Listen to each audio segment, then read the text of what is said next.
The sky over Seoul turned dark at exactly 2:17 in the afternoon.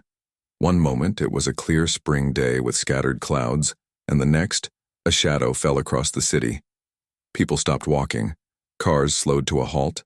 Everyone looked up. Above them hung a massive ship. It stretched across the sky like a metal continent, blocking the sun and casting the city into an unnatural twilight. 20 kilometers of sleek, dark metal, with strange blue lights pulsing along its hull. In his small apartment, Jun Kim was drinking coffee when his phone rang. He recognized the special tone immediately, the emergency alert from the Korean Space Defense Force. "Captain Kim," said the voice of his commanding officer, "report to headquarters immediately. This is not a drill." Jun grabbed his uniform jacket and looked out the window at the impossible object in the sky. After 15 years of training for this exact scenario, first contact had finally happened. And somehow it still felt unreal. "On my way," he said. The world's governments responded quickly. Within 3 hours of the ship's appearance, military forces were mobilized, emergency broadcasts were being transmitted, and the United Nations Security Council was meeting in an emergency session. At the Korean Space Defense Force headquarters, Jun found organized chaos. Analysts rushed between workstations. Communications officers tried to establish contact with similar agencies around the world, and senior officers huddled around screens showing the alien vessel from every possible angle. "Captain Kim, General," Park called, waving him over. "The UN has decided to send a diplomatic mission. You've been selected to lead it." Jun felt his mouth go dry. "Me, sir? You speak 5 languages, have extensive training in first contact protocols, and most importantly, you stay calm under pressure." The general handed him a tablet. "A team is being assembled. You leave in 30 minutes. On the tablet was a list of names. Among them was Dr. Minji Park, the world's leading xenolinguist.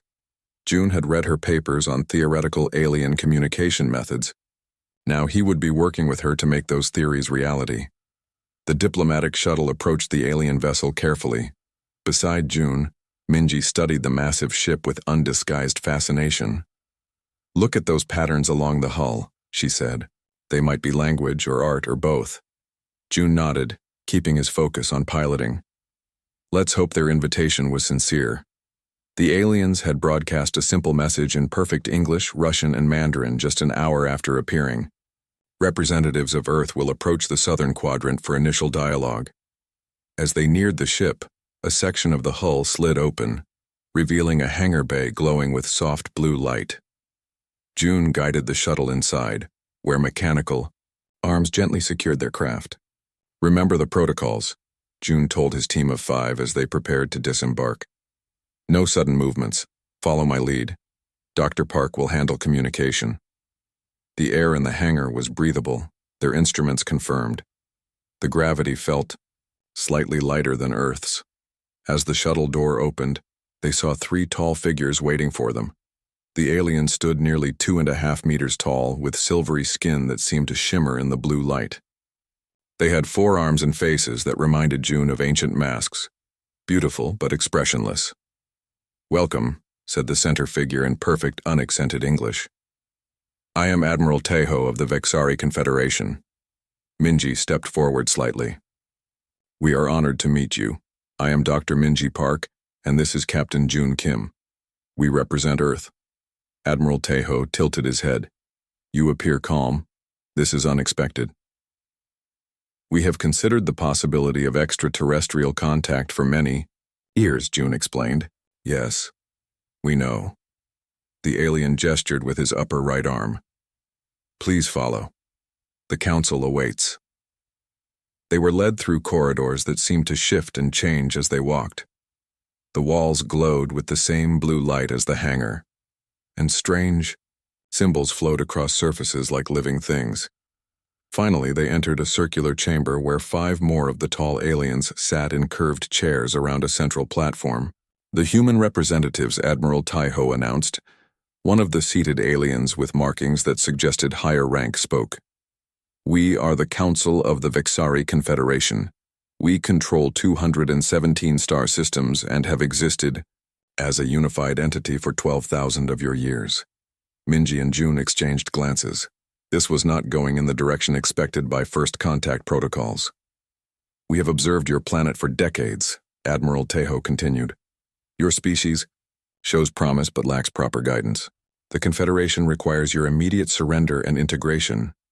There was a moment of stunned silence before June asked, "Surrender?" "Yes. Your technological development has reached the threshold where you might either destroy yourselves or eventually become a threat to galactic stability. We offer you the opportunity to join our Confederation as a protected species." Minji stepped forward. "Admiral, I believe there may be a misunderstanding.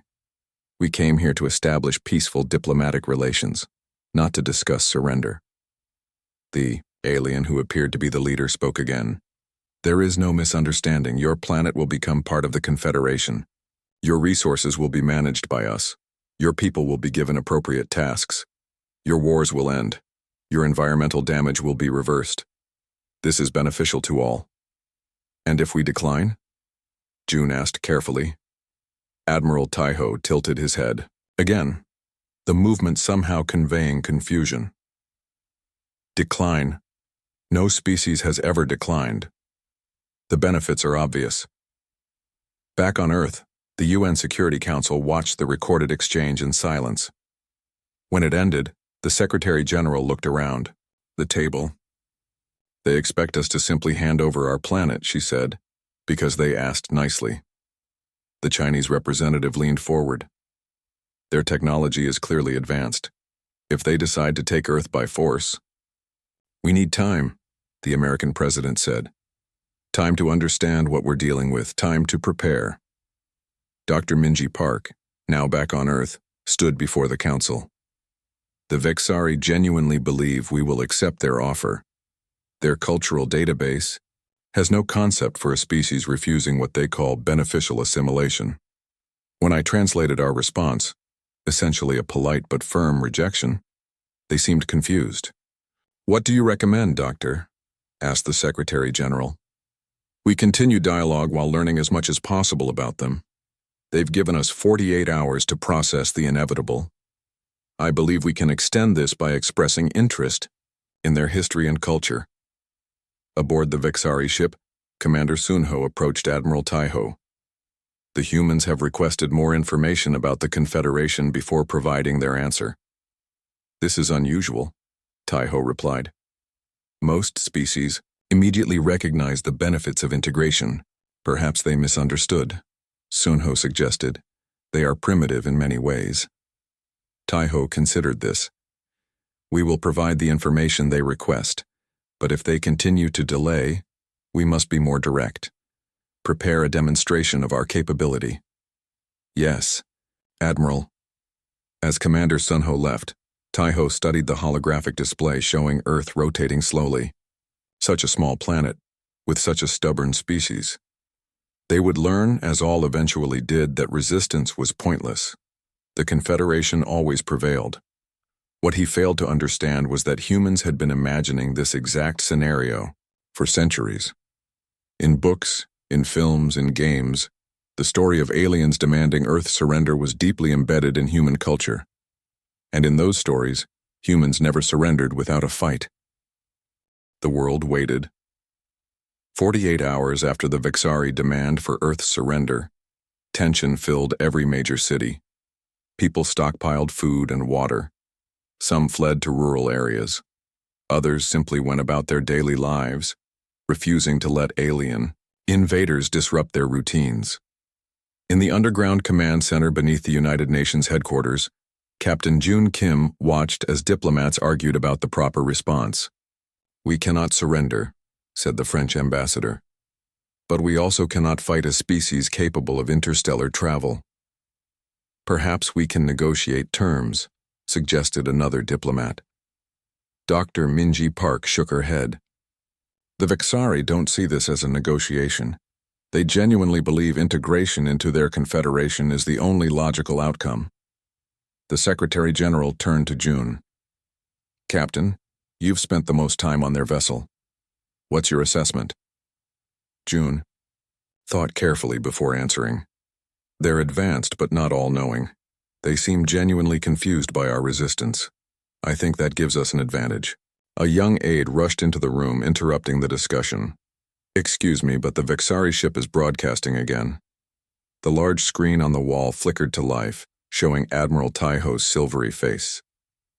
People of Earth, the alien said, your time for consideration has ended. To help you understand the futility of resistance, we will provide a demonstration of Confederation power.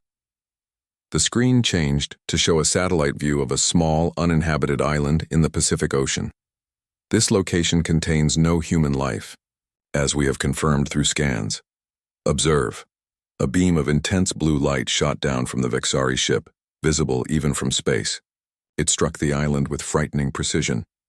The ground seemed to vibrate, then collapse inward. In seconds, a perfect circle 3 kilometers wide had been carved into the island, cutting halfway through the mountain at its center. Ocean. Water rushed in, filling the new crater and creating an artificial lagoon where solid ground had been moments before. The room fell silent. The demonstration was clear. The Vexari could reshape Earth's surface at will. Admiral Taiho appeared on screen again. This is but a fraction of our capability. Your surrender is not optional. You have 48 hours. The broadcast ended. Dear God, whispered someone. The Secretary General looked grim. Options? Our most powerful weapons would be useless against their shields, said the American general. Even nuclear missiles couldn't penetrate that kind of technology. Minji studied the satellite footage of the destroyed island. They're showing restraint. If they wanted to, they could have leveled a city. Why don't they? Asked the Chinese representative. They don't want to damage what they consider their new property, June suggested. And I think they genuinely don't want to harm us. They see themselves as helpful. The Secretary General sighed. Small comfort. In an underground facility beneath the Rocky Mountains, far from the UN Crisis Center, Dr. Hana Lee worked frantically. Around her, a team of scientists and engineers made adjustments to a massive device that filled the cavernous room. A military officer entered, his uniform identifying him as General Dojin of the Global Defense Initiative. Dr. Lee, he said, the Vexari have demonstrated their weapon. We don't have much time. Hana barely looked up from her work. I saw the footage. It's actually helpful. Now I know exactly what we're dealing with. And what are we dealing with? Asked the general. Hana finally stopped working and turned to face him. A quantum displacement beam. It doesn't destroy matter. It shifts it into another dimensional phase. That's why the crater was so perfect. Can your system counter it? Hana smiled slightly. Better than that. She walked over to a computer display. The aliens made a fundamental miscalculation. They assumed we'd measure power solely in destructive capacity. What do you mean? 3 years ago, my team was working on clean energy solutions. We developed a theoretical system that could harvest quantum displacement energy. Basically, the energy created when matter shifts between dimensional phases. She gestured to the massive machine. This is the prototype. We never had enough energy to properly test it until now. You're saying you can use their weapon against them? Not exactly. I'm saying their weapon is the perfect power source for our defense system. Hana turned back to her work. The next time they fire that beam, we'll be ready. Admiral Taiho studied the reports from Earth. The humans were not preparing for integration. Instead, they were mobilizing military forces, evacuating cities, and continuing with what they called diplomatic protests. They still resist, he said to Commander Sunho. It is most unusual. Perhaps another demonstration is required, Sunho suggested. Something more visible. Taiho considered this. Select another uninhabited target, something they value but without human presence. The Vexari sensors scanned Earth carefully before identifying a decommissioned oil platform in the Atlantic Ocean. Perfect. A human structure showing they could target human creations, but without causing loss of life. Prepare the displacement beam, Taiho ordered. At the UN command center, alarms suddenly blared. Vexari weapon system is charging, reported a technician. They're targeting an oil platform in the Atlantic. Evacuate any nearby ships, ordered the Secretary General. June looked at the radar display. There's no time. Minji gripped his arm. They promised another 48 hours. On the screen, they watched as the blue light began to form at the bottom of the alien ship. But instead of striking the oil platform, the beam seemed to waver, then disappear completely. For a moment, no one spoke. Then the technician announced, "Unusual power surge detected in the North American power grid, specifically in the western United States." The secure phone on the table rang. The Secretary General answered it, listened briefly, then put it on speaker. "This is Dr. Hana Lee from the Quantum Energy Project. I thought you should know our defense system worked perfectly." "Defense system?" asked the Secretary General. "What defense system?" "The one that just absorbed the alien weapon energy," Hana replied calmly. "We've successfully redirected it to the power grid. That single blast will power half of North America for approximately 3 months." Stunned silence followed. General Dojin's voice came through next. The aliens attempted a second demonstration. Dr. Lee's system intercepted it. Their beam simply disappeared. "Did you absorb their energy weapon?" asked the astonished Secretary General. "No," Hana replied, and they could hear the smile in her voice. "I redirected it. Their own weapon is now powering our homes, hospitals, and yes, our defense systems." On the Vexari ship, confusion reigned. The weapons officers ran diagnostics over and over, trying to understand what had happened.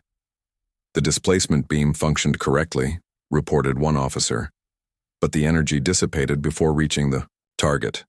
Admiral Taiho stared at the view screen showing Earth rotating peacefully below them. This was unprecedented. No species in Confederation history had ever counteracted a displacement beam. "How is this possible?" he demanded. "Unknown, Admiral," replied the science officer. "Their technology should not be capable of this." Commander Sunho approached carefully. "Admiral, perhaps we should reconsider our approach. These humans appear to have capabilities we did not detect in our initial scans." Taiho's silvery face showed no emotion, but his voice carried an edge of anger. "No. The integration will proceed. Prepare a different weapon system. The humans have shown resourcefulness, but they cannot possibly counter all our technology." As orders were relayed throughout the massive ship, Taiho found himself experiencing an unfamiliar sensation. It took him a moment to identify it. Doubt. The humans were not following the expected pattern of surrender. And for the first time in his long career of planetary integration, Admiral Taiho wondered if the Confederation had made a miscalculation.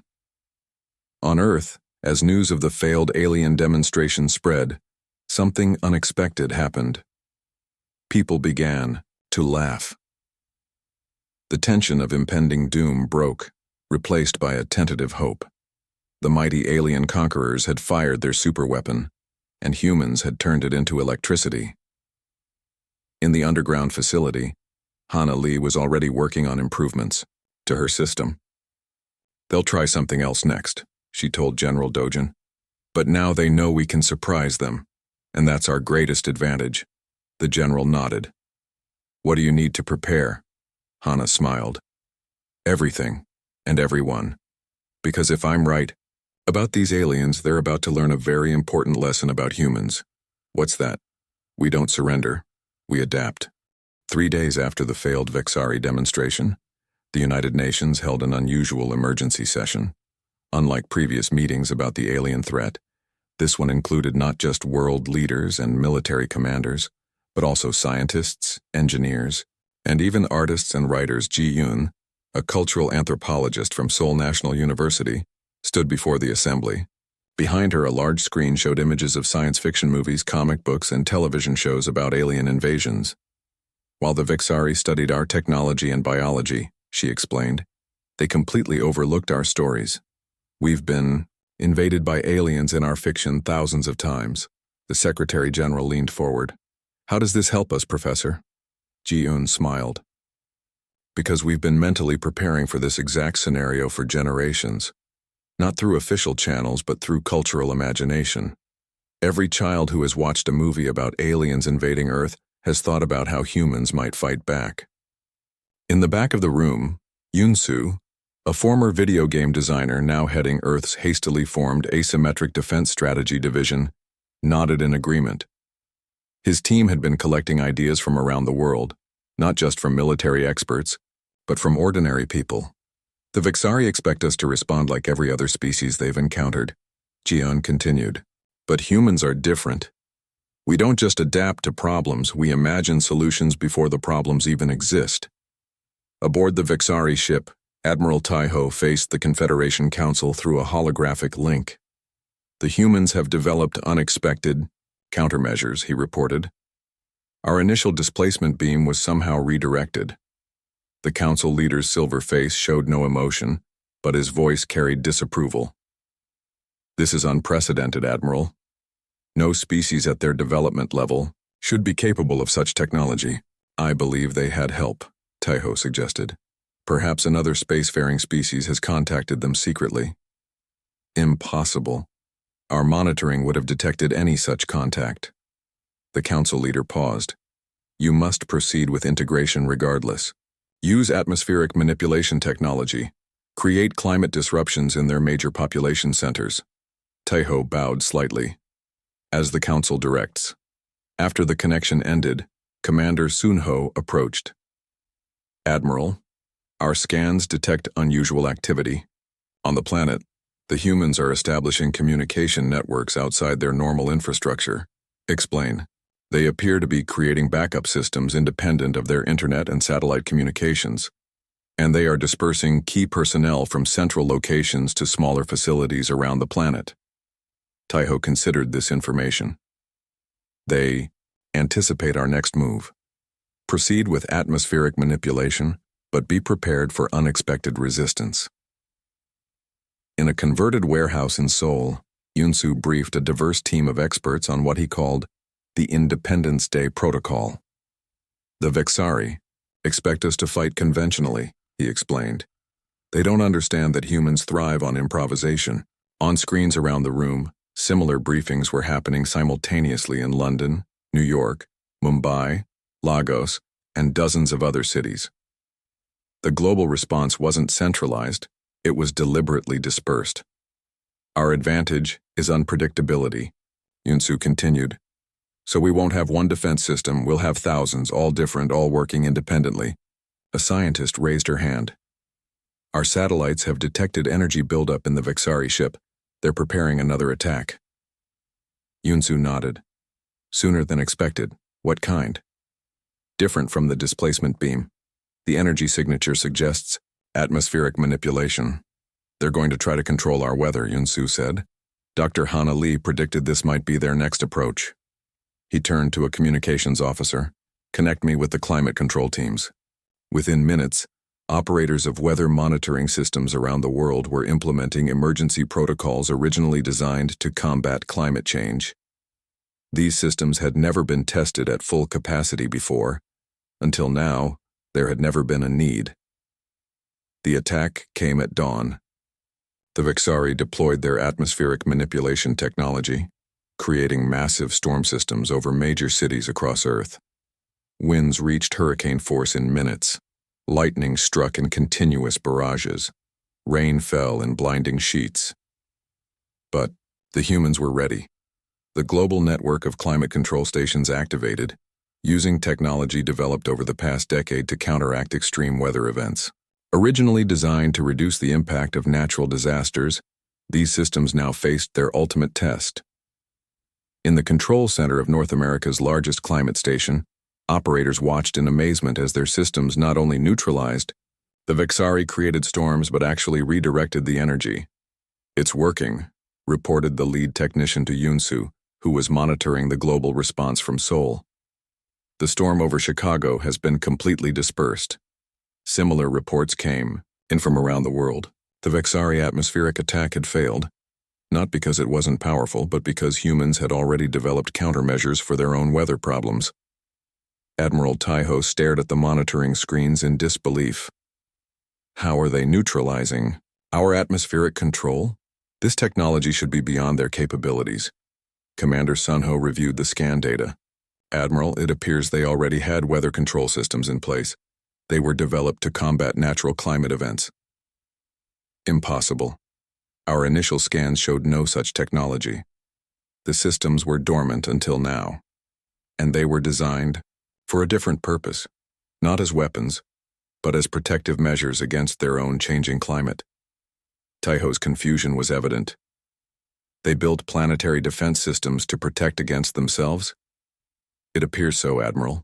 After a moment of consideration, Taiho made a decision. Deploy ground forces.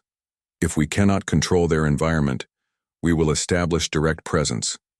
Prepare the biomechanical warriors. As reports of the failed weather attack spread, a wave of confidence swept through human resistance efforts. They had countered 2 major Vexari offensives. But Yunsu and the other defense leaders knew this was just the beginning. They'll try direct invasion next, Yunsu told his team. And that's when our real plan begins. Ji-Yun, who had joined Yunsu's strategy team, nodded. The Vexari expect us to meet their warriors with our military, but that's not what we're going to do, is it? No, Yunsu smiled. We're going to show them why humans are the most dangerous species in the galaxy. Around the world, people were already implementing thousands of creative countermeasures. Farmers rigged their equipment with makeshift electromagnetic pulse devices. Computer programmers developed viruses specifically designed to confuse alien targeting systems. University physics departments built modified versions of Hanali's energy redirection technology. No central authority coordinated these efforts. They emerged organically, shared through the backup communication networks, improved upon by countless minds working together. When the Vexari biomechanical warriors finally landed in major cities around the world, they encountered not organized military resistance but a dizzying array of unexpected challenges. In Tokyo, they found their navigation systems compromised by subtle electromagnetic interference from modified cell phone towers. In Rio de Janeiro, their communications were flooded with false signals generated by repurposed television broadcasting equipment. In Cairo, street vendors threw what looked like water, but was actually a compound that hardened the joints of the warrior exoskeletons. Small, seemingly insignificant countermeasures multiplied across thousands of locations. No single defense would have stopped the Vexari warriors, but together, they created chaos in the carefully planned invasion. In the United Nations Command Center, the Secretary General watched reports come in from around the world. It's working, she said with amazement. The decentralized defense is actually working. June, who had been coordinating with military forces, nodded. The Vexari don't understand why they can't make progress. Their warriors are designed to fight conventional battles, not deal with thousands of different creative countermeasures. Minji, who had been studying Vexari communications, added, their commanders are confused. They keep asking for central authority figures to surrender, but there is no single point of failure in our defense. On the main screen, they watched as Vexari warriors in London retreated from what appeared to be a flash mob of civilians, equipped with simple tools and unexpected tactics. For the first time since the massive alien ship had appeared above Seoul, the Secretary General smiled.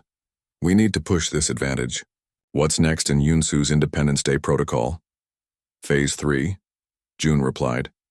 Taking the fight to them? The Secretary General raised an eyebrow. How exactly do we do that? Minji grinned. With the one thing the Vexari can't possibly understand or prepare for. And what's that? June and Minji answered in unison. Human creativity. 2 months after the Vexari first appeared above Seoul, a strange calm settled over Earth. The alien ground forces had retreated to defensive positions. The massive ship remained in orbit, but no new attacks had been launched for the past 2 weeks. In a quiet conference room in Geneva, Captain Jun Kim studied the latest intelligence reports. Beside him, Dr. Minji Park analyzed intercepted Vexari communications. Something's happening on their ship, Minji said, looking up from her work. Their communications pattern has changed. They're using a different encryption method, but only for certain internal messages. June frowned. Could they be preparing a new type of attack? I don't think so. It looks more like... Minji paused, searching for the right words. It looks like they're hiding communications from each other. Before June could respond, the door opened and Jin Hyuk, a diplomatic attaché who had been studying captured Vexari technology, entered the room. I've found something interesting, he said, placing a tablet on the table.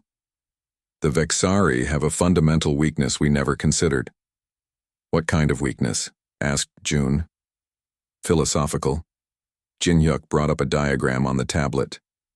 Their entire society is based on absolute certainty. When presented with a problem they cannot solve with their existing knowledge, they experience something akin to an existential crisis. Minji leaned forward.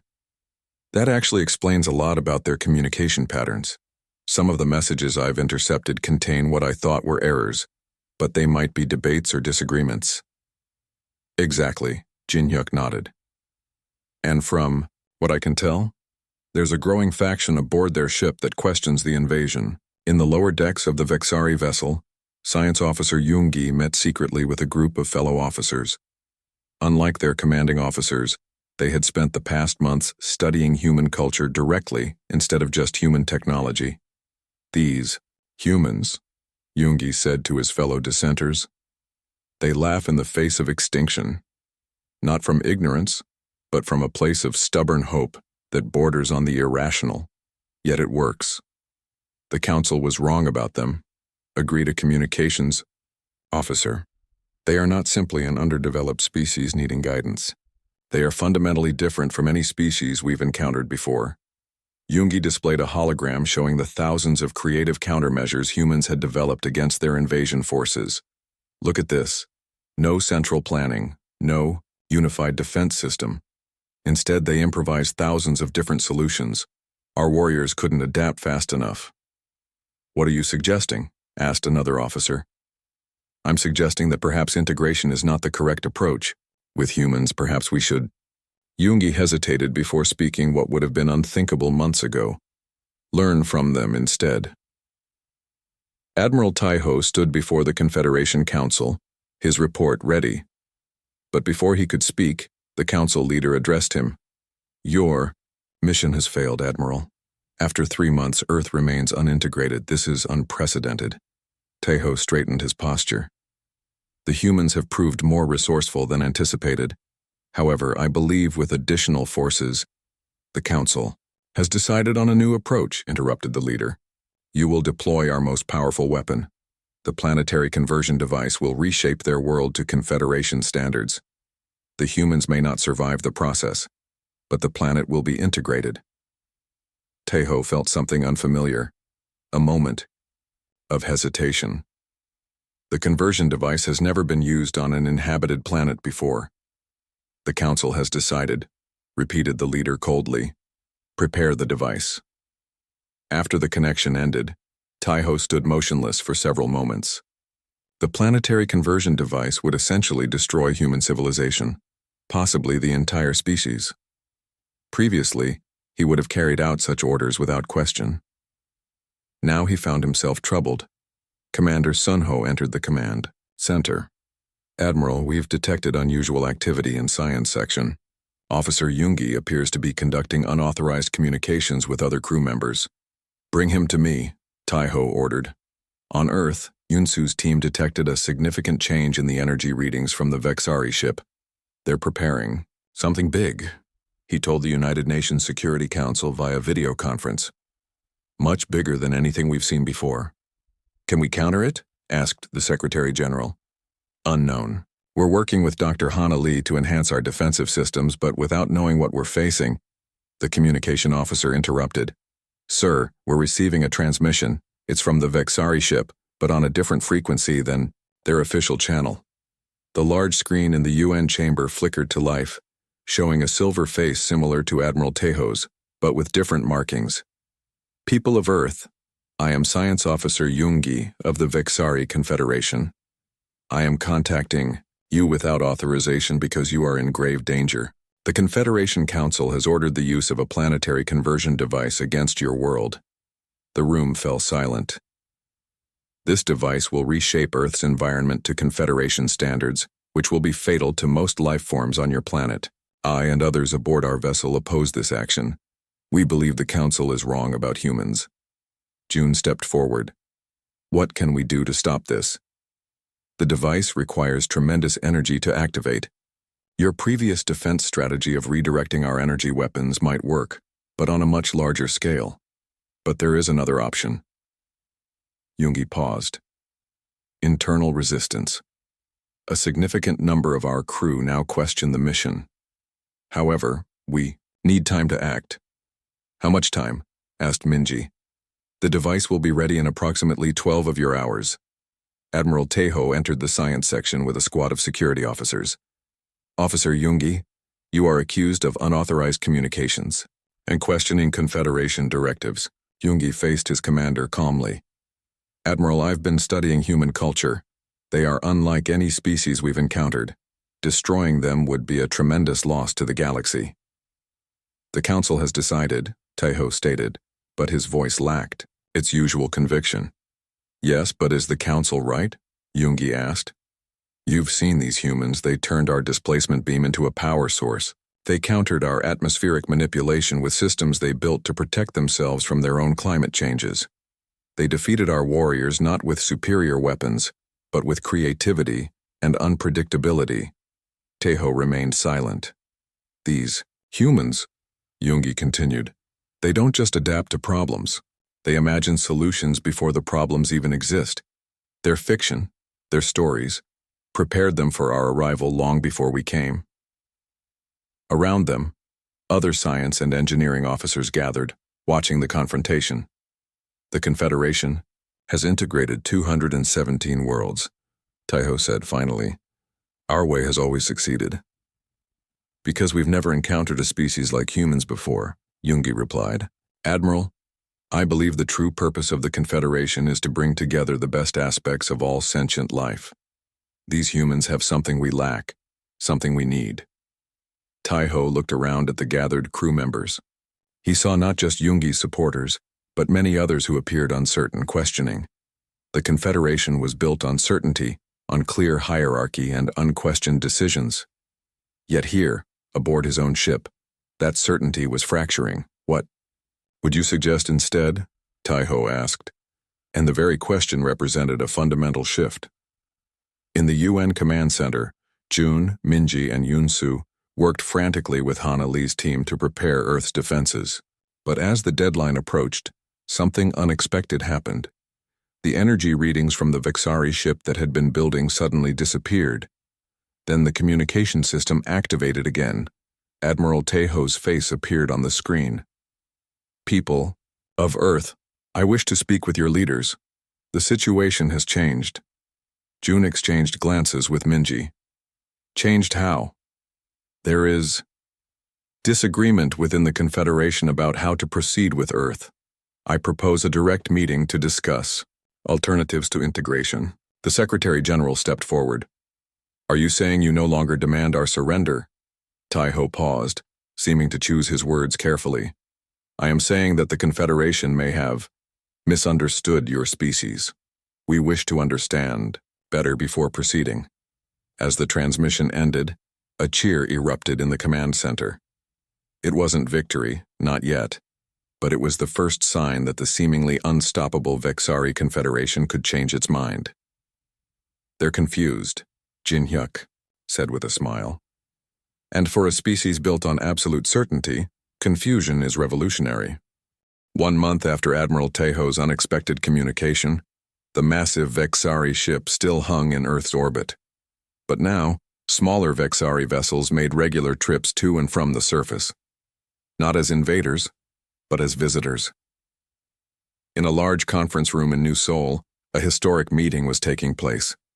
On one side of the table sat human representatives, Captain Jun Kim, Dr. Minji Park, Dr. Hana Lee, Yunsu, and other key figures from the resistance. On the other side sat Vexari representatives, Science Officer Jungi, Commander Sunho, and several other alien officers who had joined what humans now called the sympathetic faction. Admiral Tejo stood at the head of the table, his silver face unreadable as always, but his posture noticeably less rigid than during first contact. "Theo, Confederation Council has reviewed our reports," Tejo announced. "They find the situation unprecedented." "That seems to be their favorite word for us," Yunsu remarked, and several humans smiled. Taiho tilted his head slightly. "It is accurate. In 12,000 years of Confederation history, no species has successfully resisted integration. And now?" asked June. "Now we face a division within our ranks." Taiho gestured to Yoongi. "Science Officer Yoongi's faction comprises nearly 70% of our crew. They formally request asylum on Earth and offer to share their technology freely, not as conquerors, but as refugees from a system they no longer believe in." Minji leaned forward. "And the remaining 30%? They remain loyal to the Confederation Council and its traditional methods. They have withdrawn to a separate section of the ship and await further instructions." President Jinwoo, elected as Earth's representative for these negotiations, spoke for the first time. "And you, Admiral, where do you stand?" Taiho was silent for a long moment. "I stand at a crossroads. For my entire existence, I have served the Confederation without question. Our purpose has always been clear: to bring order and advancement to the galaxy. But humans—" He paused. "Humans have made me question whether our methods truly serve that purpose." Yoongi stepped forward. "What Admiral Taiho will not say directly is that he has been protecting our faction from Council reprisals. Without his influence, those of us who wish to learn from humans rather than subjugate them would have been removed from duty." President Jinwoo nodded. "Then let me make Earth's position clear. The Vexari came expecting surrender. Instead, they found allies, not in conquest, but in growth. We offer asylum to any Vexari who wishes to live alongside humans in peace and mutual learning." The room erupted in applause from the human side.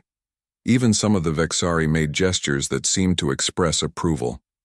3 months later, the first joint human-Vexari mission prepared to leave Earth's orbit. The ship, smaller than the original Vexari vessel but still impressive by human standards, gleamed in the sunlight as it underwent final checks. On the launch platform, Captain Jun Kim inspected his crew. Beside him stood Minji, now officially Earth's lead xenolinguist, and Yoongi, the Vexari scientist who had recognized humanity's unique potential. "Final checks complete," reported the human engineer. "We're ready for launch, Captain." Jun nodded. "Begin boarding procedures." As they walked toward the ship, Minji gazed up at the stars. "Did you ever imagine this? 3 months ago we were fighting for our survival. Now we're heading to the stars together." "It still feels unreal," Jun admitted. "But in a good way." Yoongi, who had become more expressive after spending time with humans, made a gesture that approximated a shrug. The Confederation spent 12,000 years believing that assimilation was the only path to advancement. Humans proved otherwise in just 3 months. It is humbling. Inside the ship's command center, human and Vexari crew worked side by side, their different technologies now integrated into systems more advanced than either civilization had created alone. "Where exactly are we going?" asked one of the junior human officers. "The edge of the solar system," Jun replied. "Then beyond, to establish formal contact with other civilizations that might be open to alliances rather than Confederation control. And to warn them about the Confederation," added Yoongi. "The Council has not abandoned its methods. Admiral Taiho received word yesterday that loyalist reinforcements are being sent to this sector." Minji frowned. "How long do we have?" "Months, perhaps, a year." Yoongi's silver face reflected the control panel lights. "But they will come. The Confederation cannot accept the existence of a species that refuses integration. It challenges their entire worldview." As the joint mission ship departed Earth, Admiral Taiho watched from the bridge of the original Vexari vessel. Beside him stood Commander Sunho, and the few officers who, like Taiho himself, remained caught between worlds, not fully embracing the human way, but no longer certain of Confederation methods.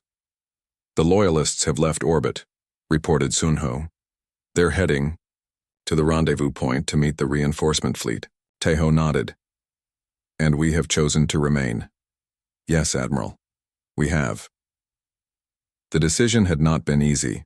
Those like Yoongi had clearly chosen to ally with humans. The Loyalists had chosen to maintain Confederation principles, but Tejo and his small group had chosen a middle path, to observe, to learn, and perhaps to mediate between these two suddenly divergent branches of Vexari civilization. The Council will view us as compromised, Tejo said quietly. Perhaps we are, replied Sunho, or perhaps we are evolving. In a secure facility beneath the Rocky Mountains, Dr. Hana Lee continued her work on the quantum defense system that had been the turning point in the conflict. But now, with Vexari scientists working alongside her team, the technology had advanced beyond her original vision. The energy redirection system now operates at 98% efficiency, reported one of the Vexari engineers. Much better than our displacement beam ever achieved. Hana nodded, making adjustments to a complex equation on her tablet. We'll need it when the Confederation returns. This time they won't underestimate us. General Dojin, who had been overseeing the project from the beginning, studied the schematics on the main screen. Will it be enough? It will be more than enough, Hana replied without looking up. The first time we just stopped their attack. This time we'll be ready to push back. The general raised an eyebrow. Push back all the way to their home systems? Now Hana did look up, a small smile on her face. If necessary. But I'm hoping it won't come to that. As their ship cleared Earth's atmosphere, Jun, Minji, and Yoongi stood at the main viewport, watching their world shrink in the distance.